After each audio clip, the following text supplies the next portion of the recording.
जयराम जी की मित्रों, कुंडली का अध्ययन करते समय मैंने अक्सर लोगों को देखा है कि वो लगन कुंडली को बड़ा ज़्यादा महत्व देते हैं और सिर्फ लगन कुंडली के आधार पर ही प्रिडिक्शन करने की कोशिश करते हैं और यही कारण से एक्यूरेट प्रिडिक्शन नहीं आ पाता। अगर आप पूरी तरीके से पराशर लाइट और ये जितने भी वराह मिहिर ज्योतिष वगैरह जितने हमारी पुरानी एस्ट्रोलॉजी को आप स्टडी करते हो, तो जो लगन कुंडली है वो एक्चुअल में राशि चार्ट है और चलित भाव में ग्रह अगर जहाँ पे जा रहा है और उसके अकॉर्डिंग वो जो ग्रह है वो ही वहाँ पर उस ग्रह में जाके फल देता है।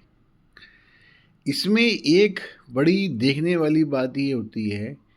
कि कभी भी ग्रह की राशि जो लगन में है वो राशि नहीं बदलेगी, लेकिन अगर चलित कुंडली में उसने अपना स्थान बदल लिया तो जो उसके फल है वो चलित भाव के में जहाँ पर वो ग्रह जा रहा है तब उसके हिसाब से वहाँ पर ही फल मिलेंगे। इसलिए कभी भी कोई भी ज्योतिष अगर सिर्फ लगन कुंडली को आधार मानता है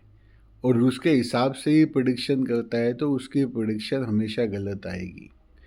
जैसे अगर मान लीजिए किसी के 7वें घर में शनि है और वो जो शनि है बाद में और वो शनि जो है वो तुला राशि का है, लेकिन चलित भाव में वही शनि अगर 6ठे घर में चला गया। अब कोई कहेगा कि जी इसका तो जो गृहस्थ है उसका जो व्यापार है, जो साझेदारी है, उसका जो फलादेश निकालेगा वो 7वें घर के हिसाब से निकाल देगा। ये 7वां घर तो बहुत बढ़िया है, शनि इसमें उच्च का हो गया, ये फल देगा, ये फल देगा। लेकिन अब जो शनि है वो 7वें घर का तो फल देगा देगा और लेकिन शनि जो असली फल देगा वो अब 6ठे घर में जाके देगा। तो तुला राशि जो है वो तो शनि की वही रहेगी, राशि नहीं बदलेगी शनि की, लेकिन शनि का जो फलादेश है वो 7वें घर से ना देख के अब आपको 6ठे घर से देखना पड़ेगा। तो अब आप ये मान लो कि अगर शनि जो है वो 7वें घर में तुला राशि है, तुला राशि में उच्च का होके बैठ गया, लेकिन अब ये मानो कि वो 6ठे घर में चला गया, तो आपको दोनों घरों के फलादेश को मिला के और आपस में एक उसका जोड़ के तब आपको फलादेश निकालना पड़ेगा, तभी आपका फलादेश सही आएगा।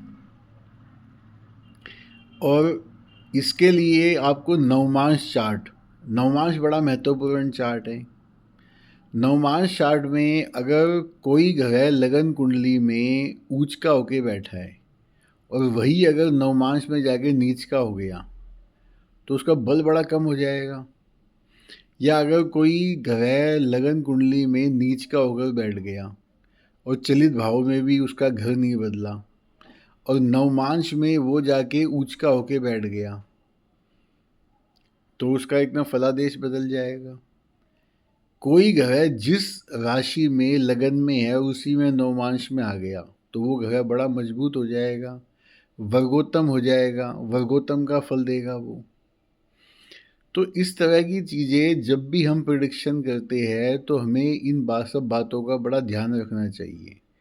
और जो ज्योतिषी इन चीज़ों का ध्यान नहीं रखते उनकी प्रिडिक्शन ज़्यादातर गलत हो जाती है। जय श्री राम।